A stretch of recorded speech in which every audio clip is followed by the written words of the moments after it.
Hi guys, இனி நம்ம பார்க்க போகிற படம் டேரக்டர் வால்டர் சார்ஸோட டேரக்ஷனில் வந்த சென்ட்ரல் ஸ்டேஷன். இது ரொம்ப அழகான ரோட் ட்ரிப் மூவி. ஜோஷன் ஒரு குட்டி பையன், அவனுக்கு 9 வயசு ஆகுது.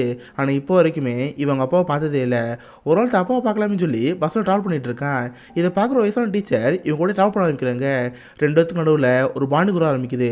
ஆரம்பத்தில் என்ன ரெண்டு பேத்துக்கு ஒருத்தர் பிடிக்கலன்னா கூட போக அவங்க ரிலேஷன்ஷிப் என்ன மாறிட்டு இருக்கு. கடைசி அந்த குட்டி பையன் அவங்க அப்பாவை பார்த்தனா இல்லையா, இதை பற்றி சொல்லிட்டு ஒரு படம் தான் சென்ட்ரல் ஸ்டேஷன். சீரியஸ்லி ஒரு பியூட்டிஃபுல் மூவி. படம் பார்க்குறதுக்கே ஒரு கவிதை மாதிரி இருக்கும். கிட்டத்தட்ட நம்ம தமிழ்லேயே கூட கேடு என்கிற கருப்புத்துறை நந்தலாலமாக சில படம் பார்த்துருப்போம்ல, அதே மாதிரி ஒரு படம் தான் இந்த சென்ட்ரல் ஸ்டேஷன். படம் பார்க்குறதுக்கே அந்தளவுக்கு அழகாக இருக்கும். அந்த கேரக்டர்ஸ் கூட நம்மளும் மிங்கில் ஆயிரும். நிறைய சீன்லாம் பார்க்குறப்ப நம்மளே ரொம்ப ஃபேஸில் ஸ்மைல் வரும். சரி, இப்போ வாங்க சென்ட்ரல் ஸ்டேஷனுங்கிற இந்த கதைக்குள்ளே போகலாம். படத்தோட ஸ்டார்டிங்கே ஒரு டீச்சர் அமைக்கிறாங்க. இவங்க தான் அந்த படத்தோட ஹீரோயின். இவங்க பேர் டோரா. கிட்டத்தட்ட இப்போதைக்கு இவங்களுக்கு 40 வயசுக்கு மேலே இருக்கும். டீச்சரோட இல்லாதனால ஒரு லெட்டர் ரைட்டராக இருக்காங்க. இந்த ஊரில் இருக்கிற முக்காசி பேருக்கு எழுத பிடிக்க தெரியாது. இன்கேஸ் யாருக்காவது லெட்டரில் ஆசை இருக்கும்ல, அவங்க ஏதாவது சொன்னாங்கன்னா இவங்க லெட்டர் எழுதுவாங்க. அதுக்காக ₹1 வாங்கிக்குவாங்க. இன்கேஸ் அந்த லெட்டர் அப்படியே போஸ்ட் பண்ணணும்னா அது ₹2 வாங்குவாங்க. இது அவங்க வேலையாக இருக்கும். பார்த்தா டெய்லியும் ரயில்வே ஸ்டேஷனுக்கு நிறைய மக்கள் வருவாங்க. இவங்களும் டேபிளில் போட்டு அவங்க எழுதி கொடுத்துட்டு இருப்பாங்க. இனிமேல் நிறைய தரப்பட மக்களை பார்க்குறப்ப அது ஒரு ஹாப்பியாக இருக்கும். ஒவ்வொரு மனுஷனோட சந்தோஷம், சோகம், துக்கம் எழுதுறப்ப எல்லாத்தையும் பார்த்தா ரொம்ப ஹாப்பியாக இருக்கும். இவங்களும் டெய்லியும் உங்களுக்கு எழுதி கொடுத்துட்டு இருப்பாங்க. அப்போ தான் கரெக்டாக உள்ளடி வருவாங்க. அவங்களுக்கு பார்த்த ஒரு சின்ன பையன் இருப்பான். இவன் தான் அந்த படத்துக்கு முக்கியமான கேரக்டர். இவங்க ஜோஸ்வா. அவனுக்கு பார்த்தா 9 வயசு ஆகுது. ஆனால் இப்போ வரைக்குமே இவங்க அப்பா பார்த்ததே இல்லை. பார்த்தா அவங்க அப்பா வேலைக்காக வேற ஊரில் இருக்காரு. இவங்க அம்மா அடிக்கடி வந்து லெட்டர் எழுதிட்டு இருப்பாங்க. மேடம், என் புதுசில் லெட்டர் எழுதணும், லெட்டர் எழுதுன்னு சொல்கிறப்ப இவ்வளோ எழுதிட்டு இருப்பா. பார்த்தா அந்த அம்மாவுக்கு புதுசுன்னு சமூகம் இருக்கும். ஏன்னா இப்போ வரைக்கும் அவங்க புதுசாக பையனை பார்த்ததே இல்லை. ஆனால் புதுசாக லெட்டர் எழுதுற மாதிரி, யோ அங்கே பண்ணிட்டு இருக்க, உனக்கா இப்போ எத்தனை வெயிட் பண்ணிட்டு இருக்க தெரியுமா, சீக்கிரம் இங்கே ஊருக்கு வந்து சேரு, பையன் ஒன்று பார்க்கணும்னு சொல்லிட்டு கண்ணாடி திட்டிகிட்டு இருப்பாங்க. இதை பார்த்து டோராக சிரிப்பாக வந்துட்டு இருக்கோம். லெட்டர் எழுதி முடிச்சுட்டு, சரி உங்கள் ஹஸ்பண்ட் பேர் என்ன, இப்போ அவர் எங்கே இருக்கான்னு கேட்டால் அப்போ தான் புதுசன் பேர் சொல்லுவா. அவங்க ஹஸ்பண்ட் பேர் ஜீசஸ். அவரோட டோர் நம்பரை தெரியாது, ஜஸ்ட் அவருக்கு வில்லேஜ் பேர் தெரியும். அந்த பேரை சொல்கிறப்ப இவ்வளோ அட சொல்லி வச்சுக்குவா. அந்த அம்மா அவங்க பையனை கூப்பிட்டு அங்கே கிளம்பிடுவாங்க. ஸோ நைட்டு வரைக்கும் ஸ்டேஷனில் இருப்பா. சரி, எல்லாம் முடிஞ்சதுக்கப்புறம் நம்ம ஈனோ வீட்டுக்கு போயிடுவா. பார்த்து இவளுக்குன்னு யாருமே கிடையாது. அப்பா அம்மா பூசன் யாருமே இல்லாமல் ரொம்ப தனியாக வந்துட்டு இருப்பா. இந்த வயசுலையுமே இந்த மாதிரி ரொம்ப கஷ்டமாக இருக்கும். ட்ரெயினில் போகிறப்பெல்லாம் இவன் மனசில் அவளுக்கு ஒரு ஏக்கம் இருக்கும். பார்த்து இவளுக்கு பக்கத்து வீட்டில் ஐயர்னு ஒரு பொண்ணு இருப்பா. அவளுக்கு கிட்டத்தட்ட எவ்வளோ மாதிரி ஏஜ் குரூப் தான். ரெண்டு பேரும் அடிக்கடி வீட்டுக்கு வந்து டீ போட்டு பார்த்துட்டு இருப்பாங்க. இந்த மாதிரி தான் நம்ம ஹீரோயின் வாழ்க்கை ஓடிட்டு இருக்கா. கட் பண்ண அடுத்த நாள் எங்கே இதே வேலை தான். வழக்கம் போல காலங்காலத்தில் ரயில்வே ஸ்டேஷனுக்கு போய் லெட்டர் எழுதிட்டு இருப்பா. அப்போ கரெக்டாக திரும்ப நம்ம வருவாங்க. மேடம், என்னோட ஞாபகம் இருக்கா, நேற்று கூட புதுசாக லெட்டர் எழுத சொன்னல, அந்த லெட்டர் அனுப்பிட்டீங்களான்னு கேட்டால் இல்லைம்மா இனி தான் போஸ்ட் பண்ணுவேன். ஏதாவது பிரச்சனை கேட்டால் ஆமாம் மேடம் எக்ஸ்ட்ரா கொஞ்சம் சேர்த்து எழுதணும், கொஞ்சம் ஆட் பண்ணிங்களான்னு கேட்டால் இவ்வளோ எழுதிட்டு இருப்பா. பார்த்தா அவங்க ஹஸ்பண்டுக்கு 2 பசங்க இருக்காங்க. அவங்க இப்போ ஐசிஎஸ் மோசஸ். ஆனால் இது வரைக்குமே இந்த பையனுமே அவங்க பார்த்தது இல்லை. எங்க நம்ம பையனுக்கு அந்த பசங்களை பார்க்க ஆசையாக இருக்குது, எப்போ ஊருக்கு வருது, பையனுக்கு வெக்கேஷன் வரப்போகுது, வேணா ஒரு நாள் நீங்கள் ஊருக்கு வாங்க, பையனை வந்து கூப்பிட்டு போங்கன்னு சொல்லிட்டு லெட்டர் எழுதிட்டு இருப்பாங்க.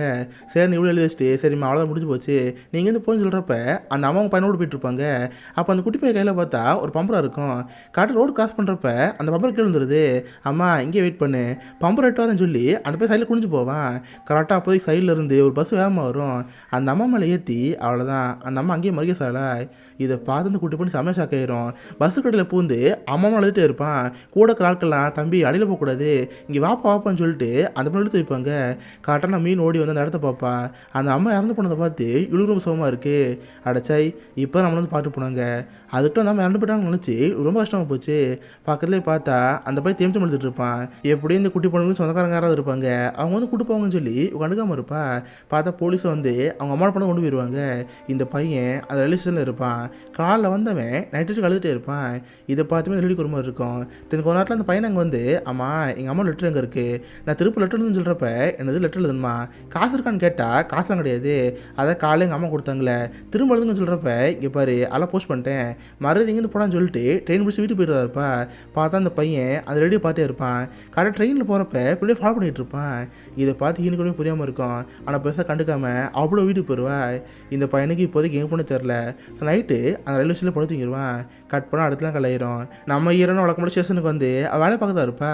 அப்போ ஸ்டேஷன் முக்கில் அந்த போய் படுத்து தூங்கிட்டு இருப்பான். இதை பார்த்து இவ்வளோ ஒரு மாதிரி இருக்கும். என்ன இந்த போய் வீட்டுக்கு போகலையா, யார் கூப்பிட்டு வரலான்னு சொல்லிட்டு இவ்வளோ பக்கத்தில் போவா.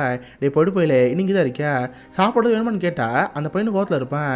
நீ எதை எங்கள் அம்மாக்கள் லெட்டர் எழுதி தரல, எதுக்கு என்ன பேசுகிறேன்னு கேட்டால் அட போடா உனக்கா சாப்பிட கொண்டுன்னு சொல்லிட்டு இவ்வளோ வேலை பார்க்க ஆரம்பிச்சிருவா. பார்த்து கால் எழுத ஆரம்பிச்சவ இன்னொரு எழுதிட்டே இருப்பாளா. அப்போ வரைக்குமே அந்த பையன் அங்கே தான் உட்காந்துட்டு இருப்பான். அப்பப்போ அங்கே வரவங்க போகிறவங்க அந்த பையனுக்கு தான் வந்துடுவாங்க. போவாங்க. இவ்வளோ பார்ட்டே இருப்பா. தென் ஈவினிங் ஆனதுக்கப்புறம் இவ்வளோ வீட்டு போகலான்னு இருப்பாளா. பார்த்தா ரயில்வே ஸ்டேஷன்லேருந்து அந்த போய் பார்த்தே இருப்பான். ஆக்சுவலாக அந்த பையனுக்கு தேவை அவங்க அப்போட அட்ரஸு. இவனுக்குன்னு இருந்தது அவங்க அம்மா மட்டும்தான். இப்போதைக்கு அவங்களும் இறந்து போயிட்டாங்க. அப்போ தேடி போலாம் பார்த்தா அட்ரஸ் ஒன்று தெரியாது. அதுக்காக தொடர்ந்து நான் மீனே பார்த்துட்டு இருப்பான். இதை பார்த்து அவளுக்கு புரிஞ்சு போச்சு. நீ பொடி போயில இங்கே தான் இருக்க போறியா, சரி அவனோட வாங்கன்னு சொல்லிட்டு அவ வீட்டுக்கு கூட்டி போவா. அந்த பையன் டோரோட வீட்டுக்கு வந்து பார்த்து அவனுக்கு ஆச்சரியமா இருக்கு. ஓ இவங்க நம்மள மாதிரி தானா, யாரும் இல்லாமல் தனியாக தான் இருக்காங்கன்னு சொல்லி இவனு அந்த வீட்டை பார்த்தே இருப்பான். பார்த்தா கொஞ்ச நேரத்துலேயே அவள் ஃப்ரெண்டு அங்கே வருவா. அவளுக்கு இந்த பையனை பார்த்து ஆச்சரியமா இருக்கு. ஏய் தம்பி யாரா நீ, உன் பேர் என்ன கேட்குறப்ப அவனு ஜோசன் சொல்லுவான். ஓ நீ உங்கள் அப்பா பார்க்க போறியா, ஆமாம் உங்கள் அப்பா எங்கே இருக்காரு, என்னோட பார்க்குறான்னு கேட்டால் அதெல்லாம் எனக்கு தெரியாது. ஆனால் எங்கள் அப்பா கார் பண்ணிட்டு கேள்விப்பட்டிருக்கேன். நான் பெருநானுக்கப்புறம் ட்ரக் டிரைவராக மாறுவேன். நான் ட்ரக்கில் வாங்குவேன்னு சொல்கிறப்ப இது கேட்டு ஒரு சிரிப்பாக இருக்குது. சரி எதுவும் பேசாமல் சமத்த அமைதியாக இருக்கணும், டிவி போட்டு பாருன்னு சொல்லிட்டு டிவி போட்டு விடுவாங்க. இவனு சரி டிவி பார்த்துட்டு இருப்பான். பட் ரொம்ப போர் அடிக்குது. சேரன் அந்த வீட்டை சுற்றி முற்றி பார்த்துட்டு இருப்பான். பார்த்தா நம்ம ஹீரோனுடைய சைல்டுஹுட் ஃபோட்டோலாம் இருக்கும். ஒன்றுனா அதை பார்த்து வைக்கிறப்ப டேபிளில் சில லெட்டரில் இருக்கிற மாதிரி இருக்குது. சேரன் ட்ராயர் திறந்து பார்த்தா கடுன லெட்டர் இருக்கும். ஆக்சுவலாக மீன் என்ன பண்ணுவான்னா இந்த மாதிரி லெட்டர் எழுதிட்டு இருப்பாள். அந்த லெட்டரை போஸ்ட்டே பண்ண மாட்டா. ஏன்னா லெட்டரை போஸ்ட் பண்ணால் அதுக்காக காசு கட்டி ஆகணும். எதுக்கு அந்த காசை வேஸ்ட் பண்ணி ஆகணும், வர காசு மொத்தத்தையும் நம்மளும் எடுத்துக்கோன்னு சொல்லி எந்த லெட்டரையும் போஸ்ட் பண்ணாமல் இருப்பா. பார்த்து இந்த பையனோட அம்மாவோட லெட்டர் அங்கே தான் இருக்கும். இதை பார்த்துன்னு செம்மையாக கடை போயிடுது. அடி பாவி ஏமாத்துக்காரி, என்கிட்ட எங்கள் அம்மாவோட லெட்டர் போஸ்ட் பண்ண சொல்லிட்டு இருந்தேன். பட் பார்த்து லெட்டர் இங்கே இருக்குது, என்னையும் ஏமாத்திட்டு திட்டுறப்ப இங்கே பாரு அதெல்லாம் ஒன்று கிடையாது. நீ என்ன கேட்ட, உங்கள் அப்போட அட்ரஸ் கேட்டில, அதுக்காக லெட்டர் இருக்குது. இது உங்கள் அப்போட அட்ரஸு. என்னோ பண்ணிட்டு போன்னு சொல்கிறப்ப அந்த பொண்ணு என்ன தெரில. ஏன்னா உங்களுக்கு சுத்தமாக காசே கிடையாது. இங்கேருந்து போகணுன்னா எப்படி போகணும் எங்கே போகணும் தெரியாது. எதுவுமே செய்ய முடியாமல் அமைதியாக இருந்துட்டு இருப்பா. அது போல் நம்ம ஹீரோனுக்குமே இந்த பையனை வச்சு பிடிக்கவே இல்லை. சொல்லப்போனால் நம்ம ஹீரோயின் ஒரு சுயநலவாதி. காசு கிடைக்கிறதுனா போதும் அதுக்காக என்ன பண்ணுவா. உடனே இந்த பையனை பார்த்து டே தம்பி உனக்கு என்ன உங்கள் அப்பாட்ட போகணுமா, என் கூட வா, நான் உனக்கு கூப்பிட்டு போகிறேன்னு சொல்லி தனியார் வீட்டுக்கு கூட்டி போவா. அது பார்த்தா ஒரு பணக்காரங்க வீடு. அந்த வீட்டு வேலை பார்க்குறதுக்கு ஒரு பையன் தேவைப்பட்டிருக்கும். உடனே ஜோஸை விற்று அதுக்கான காசெல்லாம் பார்ப்பா. அதுக்காக அந்த பையனை அவங்களுக்கு கொடுத்து 1000 வாங்குவா. இதை பார்த்து சமப்பே போச்சு. உடனே வேகமாக வீட்டுக்கு வந்து டிவி வாங்குவா. நயர்னு பார்த்து ஹே உனக்கு ஒன்று தெரியுமாடி, நான் புதுசாக டிவி வாங்கியிருக்கேன்னு சொல்கிறப்ப இதை பார்த்து அவளுக்கு ஆச்சரியமா இருக்குது. அடி பாவி இவ்வளோ காசு எங்கே வந்துச்சு, ஆமாம் இந்த வீட்டில் ஒரு குட்டி போயிருந்தால அவள் எங்கேன்னு கேட்டால் அதுவா, அவனை ஒரு வீட்டில் வேலைக்காரனை விற்றுட்டேன், அவனுக்கு வச்சு என்ன பண்ணுறது சோறா போடுறது, அதனால் அந்த பையனை விற்று அந்த காசில் டிவி வாங்கன்னு சொல்லுவா. இதை பார்த்து ஃப்ரெண்டு செமையாக கடை போயிடுச்சு. அடிச்சை போய் பணத்துக்கு இந்த அளவுக்கு கேளமாக இருப்பியா, உன்னை ஃப்ரெண்டு சொல்லிட்டு கூச்சமாக இருக்குது, இங்கேருந்து பொடி கண்டுபிடிச்சிட்டு அவள் ஃப்ரெண்டு படம் கிளம்பி போயிடுவா. இதை பார்த்து நம்ம மீனுக்கு ரொம்ப கஷ்டமாக போச்சு. சரி நைட்டு படுத்துக்கலாம் பார்த்தா நைட்டில் தூக்கம் வராது. சே நம்ம எந்த அளவுக்கு கேளமாக வந்திருக்கோம், போய் பணத்துக்காக ஒரு பையனை விற்றுருக்கோமே, நம்ம இந்த அளவுக்கு மோசமானு சொல்லி அவளுக்கு ரொம்ப கில்ட்டாக இருக்குது. உடனே அடுத்த நாள் காலையில் எங்கே வீட்டுக்கு போவேன். மேடம் நேற்று நான் இங்கே வந்தல தெரியாமல் ஒரு பொருள் அடிச்சு போயிட்டேன் போல், அதை மட்டும் எடுத்துக்கிறேன்னு சொல்லி மெதுவாக ரூம்குள்ளே போவா. ஒரு ரூமாக திறந்து பார்க்குறப்ப ஒரு ரூமில் பார்த்தா அந்த பையன் இருப்பான். பார்த்தா ரொம்ப கஷ்டப்பட்டு படுத்துங்கிற மாதிரி இருக்குது. இவன் மெதுவாக அந்த பையன்ட்டு போய் டே ஜோஷுவா என்ன மன்னிச்சிரு வா இங்கேருந்து போகலன்னு சொல்கிறப்ப அவன் சமூகத்தில் இருப்பான். எனக்கு தாய் கிளவி என்னை எங்கள் அப்பா கிட்ட கூட்டிட்டு போகிறேன்னு சொல்லி இந்த இடத்துல வித்துட்டு இல்லை மறுபடியும் இங்கேருந்து பிடிச்சி சொல்கிறப்ப டே நான் பண்ண தப்பு தான்டா என் கூட வான்னு சொல்லி மெதுவாக அந்த பையன் கூட்டி போயிட்டு இருப்பா. இதை பார்த்து அந்த வீட்டில் இருக்கிற பார்த்துருவாங்க. எங்கிட்ட இந்த பையன் கூட்டி போகிறேன் மறுபடியும் இந்த பையன் விடுன்னு சொல்கிறப்ப இவன் அடிப்பு சொல்லி போயிட்டு இருப்பா. கதவை லாக் பண்ணிட்டு போகிறப்ப பார்த்து சட்டை கிழிஞ்சு போயிடும். சட்டை கிழிஞ்சாலும் பரவாயில்லன்னு சொல்லி அந்த பையனை வேகமாக வந்து கூட்டி போயிடுவா. ஜஸ்ட் மிஸ்ஸு எப்படி அந்த பையனை காப்பாற்றிட்டா. இப்போ அந்த பையனை காப்பாற்றுனதே அவளுக்கு ரொம்ப ஹாப்பியாக இருக்குது. தென் அந்த பையனை பார்த்து டே இது உங்கள் அப்பாவோட அட்ரஸு, கொஞ்சம் நேரத்தில் இங்கே ஒரு பஸ் வரும், நீ நான் சேர்ந்து பஸ்ஸில் போவோம், உங்கள் அப்பா போய் பார்ப்போன்னு சொல்கிறப்ப அவனுக்கு கோந்தாருது. என்னது நீ நானுமா, இங்கே பாரு நம்மளும் சமகாண்டா இருக்கேன், வேணா எனக்கு கொஞ்சம் காசு கொடு, எங்கள் அப்பாவை பார்த்ததுமே அந்த காசையும் கொடுத்துருவேன், எனக்கு கொஞ்சம் சுத்தம் பிடிக்காதுன்னு சொல்கிறப்ப இதை பார்த்து அவளுக்கு புரிஞ்சுக்க முடியுது. என்ன இருந்தாலும் ஒரு குட்டி பையன் நம்ம ஏமாற்றிட்டோம், சரி அவனை இங்கே அனுப்பிடுவேன்னு சொல்லி அவனுக்கு கொஞ்சம் காசு தருவா. அவனை அந்த காசு வாங்கி பஸ் ஏறி எங்கேருந்து போகிறதா இருப்பான். இருந்தாலும் இவளுக்கு ஒரு பயமாக இருக்குது. என்ன இருந்தாலும் ஒரு சின்ன பையன் அவனுக்கு தனியாக இருப்பலாமா, அவனுக்கு பிடிச்சாலும் பிடிக்கலாம் பரவாயில்ல நம்மளும் கூட போவோம்னு சொல்லி பஸ்ஸில் பக்கத்தில் உட்காந்துக்குவா. அந்த பையனுக்கு நம்ம மீன் பார்த்து குழந்தை வருது, மூஞ்சி திருப்பிட்டு எது கண்டுக்காமல் உட்காந்துக்குவான். இவளு சேர்னு அந்த பையன் கூட போயிட்டுருக்கா. நைட்டெலாம் அந்த பையன் நம்ம மீன் பேசவே மாட்டான். இவளு கண்டுக்காம அப்படி படுத்துங்கிடுவா. பார்த்தா அடுத்த நாள் பாத்ரூம் போகிறக்க பசங்க போட்டுவாங்க. இவளு சரி டாய்லெட் போகிறப்ப இந்த பையன் பார்த்து கடையை பார்ப்பான். உடனே டோரா பார்த்து என்னை ஏமாத்தினில்ல, நான் எங்கள் அப்பா பார்க்குறப்ப பூச்சட்டோட போனோம், எனக்கு ட்ரெஸ் வாங்கி தான் சொல்கிறப்ப இதை பார்த்து அழுகுற மாதிரி இருக்குது. சரி அந்த பையனுக்கு சட்டை வாங்கி தருவா. உடனே திரும்ப பஸ் எடுத்துட்டு இவங்க போயிட்டு இருப்பாங்க. போகிறப்ப ஃபுல்லாக அந்த ஊர் பாட்டியாக போயிட்டுருப்பான். எது நம்ம அப்போட ஊராக இருக்கும் பக்கத்தில் வண்டோம்னு சொல்லி எட்டுட்டு பார்த்துட்டு இருப்பான். தென் பஸ்ஸில் போகிறவங்களே ஒரு வேளை நம்ம அப்பா இங்கே தான் இருப்பாரோ, இங்கே இருக்க யாராவது ஒருத்தவங்க நம்ம அப்பா இருப்பாரோ இன்னொரு பாட்டியாக இருப்பான். இதை பார்த்து இழுக்கிற மாதிரி இருக்கு. டே பொடியா உனக்கு என்னதான்டா வேணும்?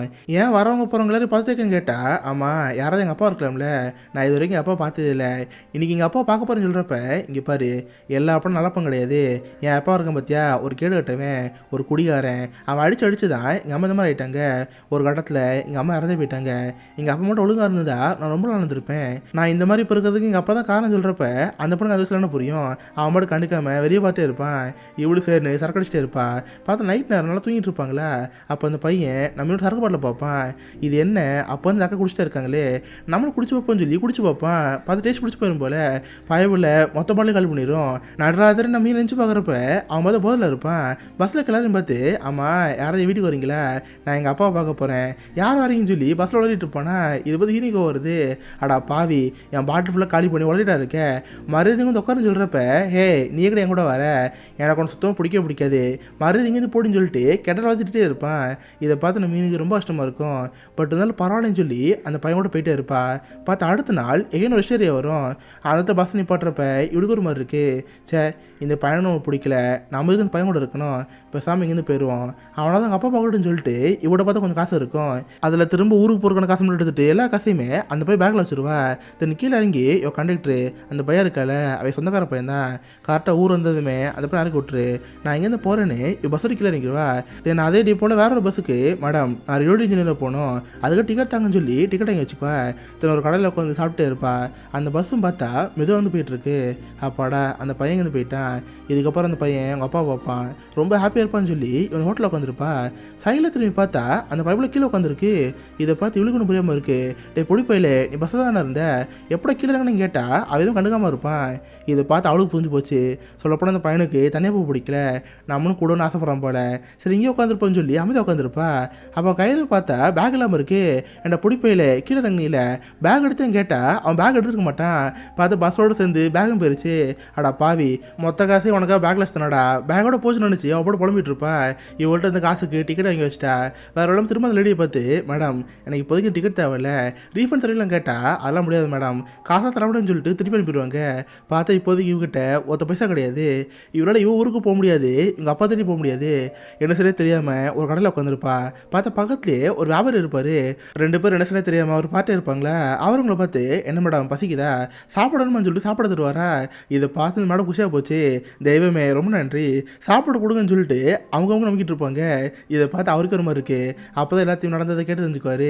ஓ இந்த ஊருக்கு போகணுமா, நான் ஒரு வியாபாரி தான், கடையெல்லாம் பொறுக்காக போயிட்டுருக்கேன், வேணா என் கூட அப்படியே வாங்க, போகிற வழியில் ட்ராப் பண்ணுறேன்னு சொல்கிறப்ப இவங்களுக்கு ரொம்ப போய் போச்சு. சேர்ந்த ஆள் கூட சேர்ந்து ட்ரக்கில் போயிட்டு இருப்பாங்க. போகிறப்ப நல்லா ஜாலி சிரிச்சு பேசிட்டு இருப்பாங்க. சொல்லப்போனால் இவங்களுக்கு அந்த வியாபாரம் பிடிச்சி போச்சு. ரெண்டு பேரும் கிட்டத்தட்ட ஒரு சேம் ஏஜில் இருக்காங்க. இப்போ வரைக்கும் நம்ம காரணமாக இருக்குல்ல. ஆனால் அந்த ஆள் மேலே லைட்டர் இன்ட்ரெஸ்ட் இருக்கும். ஸோ வண்டியில் போயிட்டே இருக்கிறப்ப நடுவில் பார்த்தா கடை வருது. ஜஸ்ட்டு ஒரு 5 நிமிஷம் மட்டும் பொருளை வச்சுருன்னு சொல்லிட்டு மூட்டில் இறக்கிட்டு இருப்பாரு. இந்த குட்டி பொண்ணு மெதுவாக அந்த கடையில் போவான். அந்த கடையில் பார்த்தா தின்பண்டங்களாக இருக்கும். இவனுக்குமே ரொம்ப பசிக்கும், கையில் ஒரு காசு இல்லை. அதனால் யாருக்கு தெரியாமல் கடையில் இருக்கிற பொருள் ஆட்டை போட்டுட்டு இருப்பான். சாக்லேட் எடுத்து பாக்கெட்டில் வச்சுட்டு டோரா பார்க்க போவான். டோரா இங்கே பார்த்தியா கடையிலேருந்து பொருள் ஆட்டை போட்டேன்னு சொல்கிறப்ப, அட பாவி இவ்வளோதான் எடுத்தியா, என்கிட்ட சொல்ல மாட்டியா இருன்னு சொல்லிட்டு இவன் கடையில் போவா. பார்த்தா அவட ஹேண்ட்பேக் இருக்கும். எவ்வளோ ஆட்டை போட முடியுமோ அந்த கடையில் ஆட்டையை போட்டு பேக்கில் வச்சுட்டு இருப்பா. இது கரெக்டாக அந்த கடைக்கார பார்த்துட்டு போல. நான் மீனை பார்த்து, மேடம் உங்கள் பேக்கில் என்ன இருக்குது, பேக்கை திறக்கன்னு சொல்கிறப்ப அந்த லேடிக்கு அள்ளி விட்டுருச்சு. போச்சுரா மாட்டினோம், செத்தோன்னு இருக்கிறப்ப கரெக்டாக பார்த்து வியாபாரம் வருவார். என்ன சார் ஏதாவது பிரச்சனையா, இவங்க நம்ம ஃப்ரெண்டு தான் சொல்கிறப்ப, இல்லை சார் ஏதோ ஒரு பொருள் ஆட்டைப்படமாக இருந்துச்சு, அதுக்காக கூப்பிட்டேன்னு சொல்கிறப்ப, இங்கே பாருங்கள் அவங்களும் அந்த மாதிரி பண்ணியிருக்க மாட்டாங்க, இன்கேஸ் ஏதோ ஒரு பொருள் குறைய மாதிரி இருந்துச்சுன்னா கடையில் வச்சுக்கோங்க, என் குழந்தை கழிச்சுக்கணும்னு சொல்கிறப்ப அந்த கடைக்கார பசங்க கண்டுக்க மாட்டார். நான் மீன் ஜஸ்ட் மிஸ்ஸில் தவிச்சங்க வந்துடுவா. இந்த நெகன் ட்ரக்கில் ஜாலியாக போயிட்டுருப்பாங்க. அந்த குட்டி பையனுக்கு வண்டி ஓட்ட ஆசையாக இருக்கும். ஓ வண்டி ஓட்டணுமா, என் மடியில் உட்காந்துக்குன்னு சொல்லிட்டு மடியில் வச்சுக்குவார். ஜாலியாக ஸ்டேரிங்கில் கை வச்சுட்டு ரொம்ப போயிட்டுருப்பான். கார் ஓட்டுற மாதிரி அவனுக்கு ஒரு ஃபீல் அடிச்ச மாதிரி இருக்கும். இப்படியே அவங்க போயிட்டே இருக்கிறப்ப நைட் டைம் வருது. ட்ரக்கை ஓரம் நிப்பாட்டிட்டு கேம்போர்ட் படுத்துட்டு இருப்பாங்க. பார்த்து அந்த பையவில் படுத்து தூக்கிடுவான். நம்ம ஹீரோ அந்த வியாபாரம் நைட்டாக பேசிட்டே இருப்பாங்க. சொல்லப்போனால் நம்ம டோராக்கு அந்தளவு பிடிச்சிருக்குல்ல, பர்சனல் லைஃப் பார்த்துலாம் அந்தளவு சொல்லிட்டு இருப்பாங்க. இவர் சேர்னதை கேட்டுட்டு நைட்டு படுத்து தூங்கிடுவார். பார்த்து அடுத்த நாள் ஏன் ட்ராவல் பண்ணிட்டு இருப்பாங்க. ட்ரக் எடுத்துகிட்டு ஒரு பெட்ரோல் பம்ப் போவாங்க. பக்கத்தில் ரோட்டில் சாப்பிட்டு இருக்கிறப்ப இவளுக்கு அந்த ஆள் தனியாக பேச ஆசையாக இருக்குது. உடனே குட்டி பண்ண பார்த்து, டே ஜோஸ்வா தனியாக போடா, அங்கே ஒரு கேம் இருக்குது பாரு, அதை போய் விளாடுன்னு சொல்கிறப்ப அந்த பையனை வந்து கிளம்பி போயிடுவான். தென் இவங்க அந்த வியாபாரம் கை பிடிப்பாங்க. சொல்லப்போனால் இவங்களுக்கு அந்த வியாபாரம் பிடிச்சி போச்சுல சார், கையை பிடிச்சி லவ் ப்ரப்போஸ்லாம் வைப்பாங்க. பட் அவங்களுக்கு ரொம்ப வெக்கமாக இருக்கும். சார் ஒரு 1 நிமிஷம் வெயிட் பண்ணுங்க, நான் உள்ளே போயிட்டு வரேன்னு சொல்லி பாத்ரூமில் போவாங்க. பார்த்து லிப்ஸ்டிக்கில் எடுத்துகிட்டு மேக்கப் போட்டுருப்பாங்க. இந்த வியாபாரிக்குமே அது லேடியை பற்றி புரிஞ்சு போச்சு. அவங்களுக்கு நம்ம மேலே ஒரு ஆசை இருக்குது போல். ஆனால் இந்த வயசில் நமக்கு தேவைன்னு சொல்லி இவர் அங்கேருந்து போதா இருப்பார். கரெக்டாக டோரா மேக்கப்பில் போட்டு டேபிள் வந்து பார்ப்பாங்க. பார்த்தா டேபிளில் அந்த வியாபாரம் இருக்க மாட்டார். பார்த்தா ட்ரக் எடுத்துகிட்டு அந்த மனசு போட்டு வந்து கிளம்பிடுவார். இதை பார்த்து டோரா மனசு புரிஞ்சு போயிடுவாங்க. ஏன்னா இந்த வயசில் அது அவங்களுக்கு ஒரு தொழிலாளரையும் பார்த்துருப்பாங்க. ஆனால் வந்து அவர் ரிஜெக்ட் பண்ணிட்டு போயிட்டார்ல. இதை பார்த்து அவங்களுக்கு ரொம்ப கஷ்டமாக போயிடும். பார்த்தா பக்கத்துலேயே தான் ஜோஷாவும் இருப்பான். இப்போதைக்கு அந்த பையனை கூப்பிட்டு எங்கே போன்னு தெரில. அவங்க பாட்டு ஒரு பஸ் ஸ்டாப்பில் உட்காந்து இருக்கிறப்ப அங்கே பார்த்தா ஒரு வண்டி வந்துட்டு இருக்கு. அது ஆக்சுவலாக ஏதோ ஒரு கோயில் திருவிழாக்கு போகிற வண்டி. இவங்க வண்டி நிப்பாட்டி, சார் நாங்களும் அந்த ஊர்த்த போயிடணும், கூட இருக்கலாமா கேட்டால் தாராளமாக இருக்கலாம். ஆனால் என்ன தலைக்கு பார்த்துட்டாளர் காசு இருக்கான்னு கேட்டால் இவட காசு இல்லாமல் இருக்கும். ஆனால் கையில் ஒரு வாட்ச் இருக்குது. இப்போதைக்கு வந்துட்டு இதுதான் சார் இருக்குது, இதை வச்சு கொஞ்சம் அட்ஜஸ்ட் பண்ணிக்கணும்னு சொல்கிறப்ப அவங்களுக்கு சார் நடுவில் ஏற்றிக்கோங்க. இவ்வளோ வண்டியில் போயிட்டே இருக்கிறப்ப இது ஃபுல்லாக கோயிலுக்கு போகிற குஷி தானே, ஃபுல்லாக சாமி பாட்டை பாடிட்டே இருக்கும். அலையிலேன்னு பாடிட்டு இருக்கிறப்ப இது பார்த்து கடுப்பு வருது. போய் இந்த வண்டியில் ஏறணும், பெருசாக நடந்தே போயிருவோம்னு சொல்லி கடுப்பாக இருக்கும். பட் வழி இல்லாமல் அந்த கூட்டத்தோடு போயிட்டே இருப்பா. பார்த்தா போகிற வழியில் சாப்பிட வந்துட்டு இருப்பாங்க. பரவாயில்ல பாட்டு பாட்டு கடுப்பு எடுத்தாலும் சாப்பிட தராங்களே, இதுவே போதுன்னு அந்த வண்டியில் போயிட்டே இருப்பா. பார்த்தா ஒரு வழியாக சர்ச் வந்துடுது. நைட்டு இந்த ஊரில் ஒரு பெரிய மாதா கோயில் திருவிழா இருக்குது. எல்லோரும் அதுக்காக அங்கே போயிட்டு இருக்கிறப்ப நமது கோயில் போயிட்டு பக்கத்தில் தான் அவங்க அப்பாவோட வீடு இருக்குது. அந்த இடத்துக்கு போகணும்னு சொல்லி சைடில் பார்த்தா ஒரு கிராமம் இருக்கும். அதில் மொத்தமாக ராஜர் வீடு தான் இருக்கும். இவனும் ரொம்ப ஹாப்பியாக அந்த வீட்டுக்கு போயிட்டு இருப்பான். எஸ் அப்பா பார்க்க போகிறோம், அப்பா அங்கே இருக்க போகிறான்னு சொல்லி அந்த வீட்டுக்கு போவான். அங்கே பார்த்தா ஒரு லேடி இருப்பாங்க. டோரா அவங்கள பார்த்து, மேடம் இந்த மாதிரி இங்கே ஜீசஸ் நேராக இருக்காங்களா, இதெல்லாம் அந்த அட்ரஸும் கொடுக்குறப்ப இவங்களும் வாங்கி பார்ப்பாங்க. ஓ ஜீசஸா, இருங்க கூப்பிட்றேன்னு சொல்லி ஒரு ஆள் கூடுவாங்க. பார்த்தா ஒரு நம்பர் வருவான். இந்த குட்டி பையனும் இதான் அப்பா நினச்சிக்குவான். அவரும் லெட்டர் வாங்கி பார்த்துட்டு, ஓ ஜீசஸா, அவன் ஃப்ரெண்டு தான், பட் என்ன பண்ண குடியார பையன், கொஞ்சம் வருஷத்துக்கு முன்னாடி இங்கே தான் கார்பெண்டராக பார்த்தான். ஆனால் குடிச்சிட்டு காசை செலவு பண்ணனால இங்கேருந்து வேற ஊருக்கு போயிட்டான். இங்கேருந்து கொஞ்சம் தூரம் பொண்ணு ஒரு கிராமம் இருக்கும், இப்போதைக்கு அங்கே தான் இருக்கான். இவன் அட்ரஸ் தரேன்னு சொல்லி அட்ரஸ் தருவாங்க. இதை பார்த்து அந்த பையனுக்கு மனசு உடைஞ்சு போயிடும். அப்பா பார்க்கலாம் ஆசை வந்தவனுக்கு அப்பா பார்க்க முடியல. அது போக அவங்க அப்பாவை குடிக்கான வர சொன்னாங்களே, இந்த பையன் ரொம்ப கஷ்டமாக இருக்கும். அழுகிட்டு அங்கேருந்து போயிட்டு இருக்கிறப்ப பார்த்தா நைட் ஆயிடுச்சு. அந்த ஊர் ஃபுல்லாக மாத குளத்தில் நடந்துட்டு இருக்கோம். இவங்களும் அந்த பையனை பார்த்து, டே ஜோஷா கவலைப்படாத, நாளைக்கு காலை இங்கேருந்து போகணும்னு சொல்கிறப்ப அது விளையாட்ட பசிச்சுட்டு இருக்கோம், எனக்கு ரொம்ப பசிக்குது, சாப்பாடு இருக்கான்னு கேட்டால் இது பார்த்து அவனுக்கு கோவம் வருது. டே எல்லாத்துக்கும் நீ தான்டா, இன்னும் நான் பாட்டிய ஊரில் ரொம்ப ஹாப்பியாக இருந்திருப்பேன். ஒரு நாள் இங்கே பாரு காசு இது இல்லாமல் பசி வந்துட்டு இருக்கேன், எனக்கும் பசி உயிர் போகுது, எல்லாத்துக்கும் நீ தான் காரணம் பண்ணி திட்டுறப்ப அவனுக்கு ரொம்ப கஷ்டமாக போச்சு. அழுதுட்டு அந்த கூட்டத்தில் ஓடிட்டு இருப்பான். இதை பார்த்து இவ்வளோ கஷ்டமாயிரும். சே போய் சின்ன படுத்திட்டு இருக்கமே, நம்ம தான் அறிவுலாம் போச்சு. இல்லை ஜோஷுவா இங்கேருந்து ஓடாதரா, ஜோஷம் கத்திக்கிட்டு அந்த கூட்டத்தில் போயிட்டு இருப்பாங்க. கடைசியாக பார்த்தா ஒரு கோயில் மாதிரி இருக்குது. அதுக்குள்ளே பார்த்தா ஃபுல்லாக ப்ரேயர் பண்ணிட்டு இருப்பாங்க. நிறைய மக்கள் கடலுக்கு எழுதி போட்டு பேப்பர் வச்சுட்டு இருப்பாங்க. சில பேர் வேறு வேறு வகையில் வழிபாடெல்லாம் பண்ணிட்டு இருப்பாங்க. இதை பார்த்து இவங்களுக்கு ரொம்ப ஆச்சரியமாக இருக்கும். அதை அப்படியே பார்த்து வைக்கிறப்ப இவங்களுக்கு கண்ண கட்டுற மாதிரி இருக்குது. எனக்கு கிட்டத்தட்ட 2 நாளுக்குலாம் ப்ராப்பராக சாப்பிடவே இல்லை. பசி மயக்கத்தில் அங்கேயே மயக்கம் போட்டு விழுந்துருவாங்க. பார்த்தா பக்கத்தில் தான் ஜோஷா வந்துருப்பான். டோரா மயக்கம் போட்டதை பார்த்து அவனுக்கு ரொம்ப வருத்தமாக இருக்கும். அவன் தான் பக்கத்தில் வந்து அவன் தூக்கிட்டு இருப்பான். கட் பண்ண இடத்துல கல்லாயிரும். மயக்கத்துலேருந்து மெதுவாக டோரா கண்டுபிடிச்சி பார்ப்பா. பார்த்து நடு தெருவில் அந்த பையன் மடியில் படுத்துருப்பாங்க. இதை பார்த்து அவங்களுக்கு ஒரு மாதிரி இருக்கும். என்ன தான் நம்ம அந்த பையனை திட்டினாலும் அவனுக்கு நம்மளை பாசம் இருக்குது, நம்மளை கேரிங்க பார்த்துட்டோன்னு நினச்சி ரொம்ப ஹாப்பியாக இருப்பாங்க. இப்போதைக்கு உட்காந்து அமைதியாக பார்த்துட்டு இருப்பாங்க. இப்போ இவங்களுக்கு சுத்தமாக 1 பைசா காசு கிடையாது. சேருங்க சும்மா பார்த்து இருக்கிறப்ப எல்லாமே வியாபாரமாக இருக்குது. பார்த்தா ஒரு பக்கம் ஃபோட்டோ எடுத்துகிட்டு இருப்பாங்க. ஒரு பக்கம் லேடி வந்து, மேடம் ஏதாவது காசு இருக்கா, ஜோசியை பார்க்கணும்னு சொல்லி ஜோசி கிட்ட இருப்பாங்களா. இதை பார்த்து அந்த பையனுக்கு ஒரு ஐடியா வருது. ஏன்னா அந்த லேடிக்கிட்ட ஒரு கைவசா சொல்லிட்டு இருக்கு. உன்னை எல்லாரையும் பார்த்து, காய்ஸ் உங்களுக்கு கடவுளுக்கு ஏதாவது லெட்டர் ஆசையாக இருக்கா, உடனே இங்கே வாங்க, ஒரு லெட்டர் எழுதுறதுக்கு 1 ரூபா, லெட்டரை போஸ்ட் பண்ணுறதுக்கு 2 ரூபா, எல்லோரும் இங்கே வாங்கன்னு சொல்கிறப்ப இதை பார்த்து அவளுக்கு புரிஞ்சு போச்சு. பார்த்தா அங்கேயே சின்ன ஒரு டேபிளில் போட்டு வியாபாரத்தை ஆரம்பிச்சிடுவாங்க. அங்கே வர பக்தர்களும் அவங்க வேண்டுதலாம் மீண்டும் சொல்லிட்டு இருப்பாங்க. இவ்வளோ உட்காந்து ஒன்றும் எழுதிட்டு இருப்பா. பார்த்தா கால ஆரம்பிச்ச பிஸ்னஸ் சென்டர் ஆகிருக்கும். இவங்க நினச்சதை விட அதிகமாக காசு வந்துருக்கும். இதை பார்த்து டோராவுக்கு ரொம்ப போய் வச்சு, டே ஜோஷா இப்போ நம்ம தான் பணக்காரங்க, வா பிடிச்சது வாங்கி சாப்பிடுன்னு சொல்லி வாங்கி சாப்பிட்டு இருப்பாங்க. தன் அங்கேயே பார்த்து ஒரு ட்ரெஸ் இருக்கும். இந்த பையலுக்கு நம்ம டோராக்கு ட்ரெஸ் வாங்கி தான் ஆசையாக இருக்குது. அண்ணா இந்த ட்ரெஸ் எவ்வளோ, 5 ரூபாயா, எனக்கா தாங்கன்னு சொல்லிட்டு டோராக்கா ட்ரெஸ் வாங்கி தருவான். இதை பார்த்து ரொம்ப போய் போச்சு. இப்போதைக்கு 2 பேர் ஒரு பெஸ்ட் ஃப்ரெண்டாக மாட்டாங்க. இங்கே வந்ததுக்கு ஞாபகார்த்தமாக 2 பேரும் ஃபோட்டோ எடுத்துக்குவாங்க. பார்த்தா காலையில் தான் அடுத்த ஒரு பஸ் இருக்குது, அது வரைக்கும் ரூமில் தங்குவோம்னு சொல்லி 2 படுத்து வைக்கிறவங்க. பார்த்தா அடுத்த பஸ்ஸை பிடிச்சி பக்கத்து கிராமத்துக்கு போவாங்க. பார்த்தா இந்த கிராமத்தில் அவங்க அப்பா இருக்கிறதா ஃப்ரெண்டு சொல்லியிருப்பார்ல. சேர அந்த அட்ரஸ் வாங்கி அந்த இடத்துக்கு போய் பார்ப்பாங்க. ஒரு ஆளை பார்த்து, சார் இங்கே ஜீசஸ் இருக்காரா, ஜீசஸ் எங்கன்னு கேட்குறப்ப யார் அவனா, அவள் 6 மாதம் முன்னாடி எங்கேயோ போனாமா, பட் ஆளே காணோம், இப்போ வரைக்கும் யாருமே இங்கே பார்க்கவே இல்லை, ரொம்ப மாதமாக நீங்கள் ஆளே காணும்னு சொல்கிறப்ப இந்த பையனுக்கு மனசு உடைஞ்சு போயிடும். இவ்வளோ தூரம் நம்ம அப்பா தேடி வந்தோம், 2 ஊருக்கு வந்து பார்த்தோம், 2 ஊரில் நம்ம அப்பா இல்லை, அவ்வளோதான் நம்ம அப்பா இதுக்கிட்ட பார்க்க முடியாது, பேசாமல் இங்கேருந்து போயிடும்னு சொல்லி சோமா வந்து போயிட்டு இருப்பானா. இதெல்லாம் பக்கத்தில் இருந்து ஒரு சின்ன போய் பார்த்து இருப்பானா. நம்ம இன்னும் ஜோஷுவா கிட்ட போய், டே ஜோஷுவா ஏன் கவலைப்படுற, உனக்கு நான் இருக்கல, வா நம்ம திரும்ப ரிலோடி ஜெனரேட் போயிடலாம், நீ என் வீட்டை தங்கிக்கோ, நீ லைஃப்பில் என் கூட இருக்கலாம்னு சொல்கிறப்ப அவனுக்கு ரொம்ப ஹாப்பியாக இருக்குது. 2 பேரும் பஸ்ஸு பிடிச்சி திரும்ப அவங்க ஊருக்கு போதா இருப்பாங்க. நம்ம இன்னும் ஃப்ரெண்டு ஃபோன் பண்ணி, ஐரீன் எப்படி இருக்க, ஜோஷுவா இப்போதைக்கு என் கூட தான் இருக்கான், நான் உனக்கு கூட்டு வரப்போறேன்னு சொல்கிறப்ப அவளுக்கு ரொம்ப ஹாப்பியாக இருக்குது. சரி நான் உனக்காக வெயிட் பண்ணிட்டு இருக்கேன், கண்டிப்பாக இந்த பண்ண பார்க்கணும்னு சொல்கிறப்ப இவ்வளோ ஹாப்பியாங்கன்னு போதா இருப்பா. பார்த்தா அந்த ஊர்லேயே ஏதோ ஒரு பையன் வேலை பார்க்குற மாதிரி தெரியுது. இதுக்கு முன்னாடி ஒரு பையன் அவங்க பேசுகிற கேட்டு இருந்தால, அந்த பையன் அந்த பையனை பார்த்து ஏதோ காலு குசு பேசுகிற மாதிரி இருக்குது. உடனே அந்த பையன் நம்ம மீன் பார்க்க வருவான்.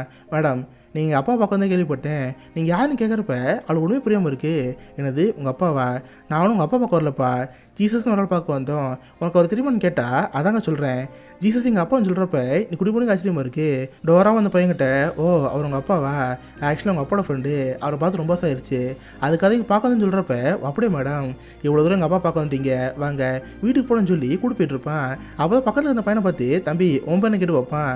நான் மீனுக்கு அந்த பையனை பார்த்து பயமாக இருக்கும், அவன் உண்மையான பேர் சொல்லாமல் ஜலாடுன்னு சொல்லுவான். இவனு சேர்னு அந்த பையனை விட்டு கூட்டி போவான். பார்த்து அவனுக்கு ஒரு தம்பி இருப்பான்.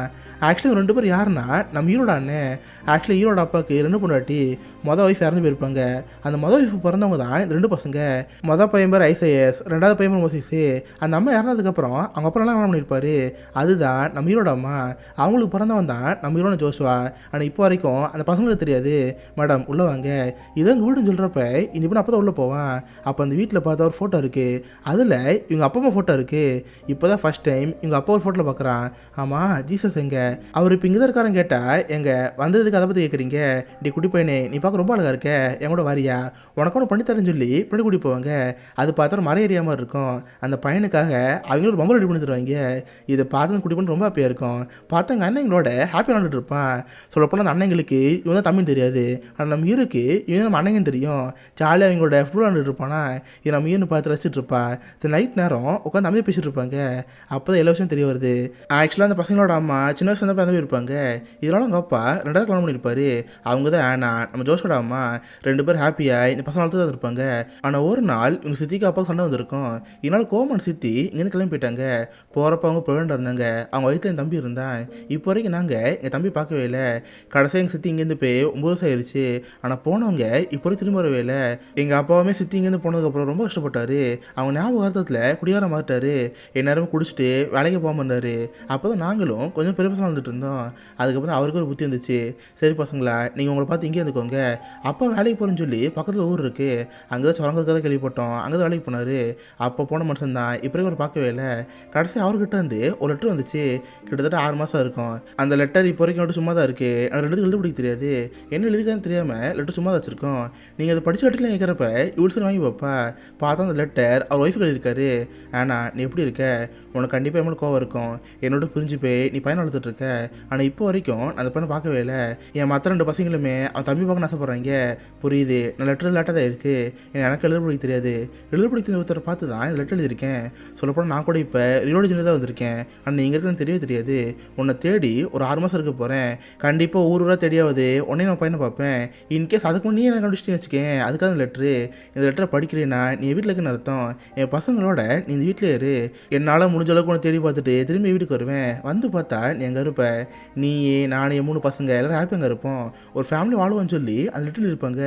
இதை பார்த்தவங்க பசங்களே ஹாப்பியாக இருக்குது. இதை பார்த்து ஜோஷுவா ரொம்ப கஷ்டப்படுவான். ஏன்னா இவங்க அம்மாவோட இந்த ஊருக்கு வர வேண்டியது. ஆனால் இப்போ அவங்க அம்மா இறந்து போயிட்டாங்க. இன்னொரு ஆச்சரியம் என்னன்னா, இவங்க அப்பா இவங்க தேடி போயிருக்காரு. இத்தனை நாள் நம்ம எந்த ஊரில் இருந்தனோ அந்த ஊரில் அவங்க அப்பா இருக்காரு. இவனை தேடி அந்த ஊர் ஊர்வலிச்சிட்டு இருக்காரு. இதெல்லாம் தெரிஞ்சு ஜோஷுக்கு ரொம்ப ஆச்சரியமாக இருக்கும். அதுபோல் மற்ற 2 பசங்களுக்கும் நம்ம ஏதாவது தம்பி தெரியாமல் இருக்குது. ஏதோ ரேண்டமாக ஒரு பையன் போல் ஃப்ரெண்டோட பையன் நினச்சி அவங்களோட ஜாலியாக பண்ணிட்டு இருப்பாங்க. இப்போ லெட்டர்லாம் படிச்சு முடிச்சதுக்கப்புறம் வெளியே உட்காந்துருப்பாங்க. பார்த்தா நைட் டைம் வானமே அழகாக இருக்கும். நட்சத்திரத்தில் பார்க்குறப்ப பரவாயில்லையே, நீங்கள் அப்பா பார்க்க போகிற 6 மாதமாக ஒன்றா தேடி நம்ம ஊரில் இருந்திருக்காரு, நம்ம தான் பார்க்க முடிருக்கோம். இந்த வாழ்க்கை இந்த மாதிரி இருக்குன்னு சொல்கிறப்ப இவனை பார்ட்டே இருப்பான். தென் உங்கள் அண்ணன் வந்து என்ன வெளியே உட்காந்துருக்கீங்க, வாங்க உள்ளே தூங்குன்னு சொல்லிட்டு நடு படுத்து தூங்க வைப்பான். பார்த்தவன் தம்பியை அவங்க பக்கத்தில் படுக்க வச்சுக்கோங்க. நான் மீன் மட்டும் தனியாக ஒரு பட்ரூம் படுத்துருப்பா. பார்த்தா நடுராத்திரி அவப்படிப்பா. சொல்லப்போனால் நம்ம மீனுக்கு இந்த ஃபேமிலிக்கு பிடிக்கல, இந்த ஃபேமிலி பார்க்க ரொம்ப அழகாக இருக்குது, அவங்க அண்ணங்க 2 பேரும் தம்பி நல்லா பார்த்துக்குவாங்க, என்னதான் இப்போ வரைக்கும் அவன் தான் தம்பி தெரியலனா கூட இப்போ நல்லா பார்த்துக்குறாங்க, தம்பி தெரிஞ்சால் தாங்க தங்குவாங்க, கண்டிப்பாக சில மாதத்தில் அவங்க அப்பா வந்துடுவார், இவங்கள ஃபேமிலியாக ஒரு ஹாப்பியாக விடுவாங்க, நம்ம தேவையில்லாம நம்ம இங்கே இருக்கணும், இன்கேஸ் காலையில் இங்கேருந்து போனோம் நம்மளை பார்த்து அடம் முடிப்பான், நம்ம இப்போ இங்கேருந்து போயிடுவோம்னு சொல்லி நைட் அங்கேருந்து போகிறா இருப்பா. அப்போ தான் அந்த பையன் வாங்கி கொடுத்த அந்த ட்ரெஸ்ஸை பாப்பா ஃபஸ்ட் டைம் அதை போட்டு பார்க்குறப்ப ரொம்ப அழகாக இருக்குது, பரவாயில்ல இன்னும் டேஸ்ட் இருக்குது, சரி கடைசியாக அந்த பையனை பார்த்து போவோம்னு சொல்லி பெட்ரூம் வந்து பாப்பா, பார்த்தா 2 நாளுக்கு நடுவில் ஜாலியாக படுத்து தூங்கிட்டு இருப்பான். இதை பார்த்தா ரொம்ப ஹாப்பியாக இருக்குது. இப்போ பார்த்தா நம்ம மீங்கிட்ட 2 லெட்டர் இருக்கும், ஒன்று ஜோஷோட அம்மா அவங்க அப்பா அனுப்புன வெள்ளை லெட்டர், இன்னொன்று அவங்க அப்பா அவங்க அம்மா அனுப்புன ப்ளூ லெட்டர், 2 லெட்டருமே அவங்க ஃபோட்டோ வச்சிருவா. தென் காலங்காலத்தில் மொதல் பஸ் பிடிச்சி ஊர் போலாம் பாப்பா, கட் பண்ணால் கிட்டத்தட்ட விடுற மாதிரி இருக்குது. இந்த குட்டி பையனுக்கு காலையில் எழுந்து நான் மீன் பார்க்கணும்னு தோணுது, என்னோட பெட்ரூமில் வந்து பார்த்தா இருக்க மாட்டா, இதை பார்த்து அவனுக்கு புரிஞ்சு போச்சு, இங்கேருந்து போயிட்டாங்கன்னு நினச்சி வேகமாக ஓடிட்டு இருப்பான். பார்த்தா அதுக்குள்ள நம்ம ஹீரோயின் பஸ் பிடிச்சி அங்கே போயிடுவா. போகிறப்ப அவளே அறியாமல் அவளுக்கு அழுக ஆரம்பிச்சிடும். ஆரம்பத்தில் ஜோஷுவை பார்க்குறப்ப இவளுக்கு பிடிக்காம வந்திருக்கும், கிட்டத்தட்ட அந்த பையனும் சமயத்தை பார்க்க ஆரம்பிச்சிருப்பா. ஆனால் இப்போ அந்த பையனோட போகிறப்ப இவளுக்கு அழுக வந்துட்டுருக்கு. தென் லெட்டர் எடுத்து அவளுக்கு எழுத ஆரம்பிப்பா, இங்கே பாரு ஜோஷுவா, இது வரைக்கும் நான் எத்தனையோ பேருக்கு லெட்டர் எழுதியிருக்கேன், ஆனால் இது வரைக்கும் எனக்கு லெட்டர் எழுதுனது இல்லை, இந்த லெட்டரை படித்து பார்க்குறப்ப உனக்கு ஞாபகம் நினைக்கிறேன், நீ உங்கள் அப்பா அண்ணங்களோட ரொம்ப ஹாப்பியாக வந்துட்டு, ஆனால் என்றைக்குமே என்னை மறந்துடாத, இன்கேஸ் இன்னைக்கு திரும்ப ரோடு இன்ஜினியர் வந்தீங்கன்னா என்னை வந்து பார்த்துப்போ, அப்படி இன்கேஸ் பார்க்குற வாய்ப்பு கிடைக்கலன்னா உங்கள்கிட்ட ஃபோட்டோ இருக்குல்ல, எப்போல்லாம் ஞாபகம் வருதோ அந்த ஃபோட்டோ எடுத்து பாரு, அதே மாதிரி தான் உன் ஞாபகங்கள் வரப்பலாம் அந்த ஃபோட்டோ எடுத்து பார்ப்பேன், 2 பேரும் அதை பார்த்து வாழ்க்கை விட்டுவோம். சொல்லப்போனால் சின்ன வயசுலேருந்தே நான் சில ஏக்கங்களுக்கு வாழ்ந்தவ, ஒரு நல்ல அப்பா எனக்கு கிடைக்கலன்னு சொல்லி நிறைய வாட்டி எங்கிருக்கேன், ஆனால் உன் அப்பா அந்த மாதிரி கிடையாது, என்னதான் மற்றவங்க அப்பாவை தப்பாக சொன்னாலும் உங்கள் அப்பா ரொம்ப நல்லவர், கண்டிப்பாக நீ ஒரு பார்ப்பேன், அவர் ரொம்ப ஹாப்பியாக இருப்பார், ஆனால் என்றைக்குமே என்னை மறந்துடாத, இப்போதைக்கு டோரான்னு சொல்லி அந்த லெட்டர் எழுதி முடிப்பா. பார்த்தா இந்த பக்கம் அந்த பையனை வைப்பாங்க, ஊரோட உச்சியிலேருந்து தூரத்தில் போகிற பஸ்ஸை பார்ப்பான். பார்த்தா அந்த ரோட்டில் அவள் போகிற பஸ் போயிட்டுருக்கு, அதை பார்த்து அவனுக்கு ரொம்ப மோசலாக இருக்கும், அவனே அறியாமல் திரும்பி வளர ஆரம்பிப்பான். பார்த்தா அதே மாதிரி தான் நம்ம ஹீரோயினும், அவளே அறியாமல் கண்ணீர் அடக்க முடியல, திரும்பி அழுதுகிட்டு அவள் கையில் பார்த்தா ஃபிலிம் மாதிரி இருக்குது. பார்த்து இதே மாதிரி அந்த பையன்கிட்டே இருக்கும். 2 பேரும் ஊற்றுல போகிறப்ப அவங்க ஃபோட்டோ எடுத்துருப்பாங்களே, அந்த ஃபோட்டோவை 2 பேரும் பார்ப்பாங்க, அந்த நினைவுகளோட 2 பேரும் சிரிச்சுட்டு இருப்பாங்க. இதோட சென்ட்ரல் ஸ்டேஷனுங்கிற இந்த படம் முடியுது. சீரியஸ்லி ரொம்ப அழகான மூவி, படம் பார்க்குறப்ப நம்மளே இன்வெஸ்ட் ஆயிடுவோம். ஆரம்பத்தில் டோரா பார்க்குறப்ப நம்மளுக்கு பிடிக்காம இருக்கும், காசுக்காக அடுத்தவங்க லெட்டர் போஸ்ட் பண்ண வந்திருப்பா, அந்த பையனை விற்று அதை காசாக்கெல்லாம் பார்த்துருப்பா, ஆனால் அப்படிப்பட்ட கேரக்டர் கடைசி இந்த மாதிரி இருக்கும், நம்மளே அவளுக்காக ஃபீல் பண்ண வச்சிருப்பாங்க. இதுதான் இந்த சென்ட்ரல் ஸ்டேஷனுங்கிற படம் 1999 பெஸ்ட் ஃபாரின் ஃபிலிம் கேட்டகரியில் இந்த படம் நாமினேட் ஆச்சு. ஆனால் வருஷத்துக்கான அவார்டை இந்த படம் வாங்க போயிடுச்சு. ஏன்னா இந்த வருஷம் இது கூட போட்டி போட படம் என்னன்னா லைஃப் இஸ் பியூட்டிஃபுல். ஸோ ஆப்வியஸாக அந்த படம் ஆசை வந்துச்சு. ஸோ கண்டிப்பாக உங்க எல்லாருக்குமே இந்த படம் பிடிச்சுன்னு நினைக்கிறேன். அப்படி பிடிச்சிருந்தா இந்த லைக் பண்ணுங்கள். இந்த மாதிரி வித்தியாசமான மூவிஸை பற்றி தெரிஞ்சுக்க மிஸ்டர் ஹாலிஸ் பண்ணி வச்சுக்கோங்க. அடுத்த நாள் ஒரு ஆசமான மீட் பண்ணுறேன். அது வரைக்கும் பை கைஸ்.